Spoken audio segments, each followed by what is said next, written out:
Perambalur police வந்து எங்களை alert பண்ணாங்க. சரிங்க, கூட்டம் கொஞ்சம் ஜாஸ்தியாக இருக்கு, லேட் ஆயிடுச்சு, வராதீங்க அப்படின்ட்டு. So we had no choice. Police சொன்னால் நம்ம அதை ஒபே பண்ணி தானே ஆகணும். அதே நேரத்தில் பெரம்பலூர் மக்களோட அந்த சேஃப்டியும் மைண்டில் எடுத்துக்கிட்டு ஒரு மன வலியோடவே திரும்ப போயிட்டோம். அதுக்கப்புறம் பெரம்பலூர் தொகுதி மக்களுக்கு மன்னிப்பும் கேட்டோம். அதே மாதிரி நாமக்கல் அந்த மீட்டிங் முடிச்சுட்டு கரூர் வரும்போது அந்த கரூர் போலீஸ் எங்களை அலர்ட் பண்ணிருக்கலாம்ல.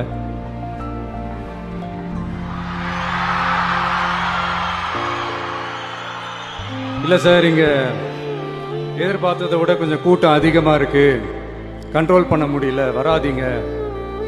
அண்ட் போலீஸ் நினைச்சா அவங்க அந்த மீட்டிங்கே கேன்சல் பண்ணலாம். ஏதோ தப்பா இருக்கு, ஏதோ தப்பா தோணுது அப்படின்னு நினைச்சிட்டாலே they have all the rights to cancel the meeting. எங்ககிட்ட கேட்கணும்லாம் ஒன்றும் அவசியமே கிடையாது. ஆனால் அதையெல்லாம் எதுவுமே செய்யாம அந்த ஹைவேல இருந்து அந்த ஸ்பாட்டுக்கு போலீஸே எங்களை உள்ள கூட்டிட்டு வந்து விட்டு அந்த நாடகம்லாம் இருக்கு பாருங்க.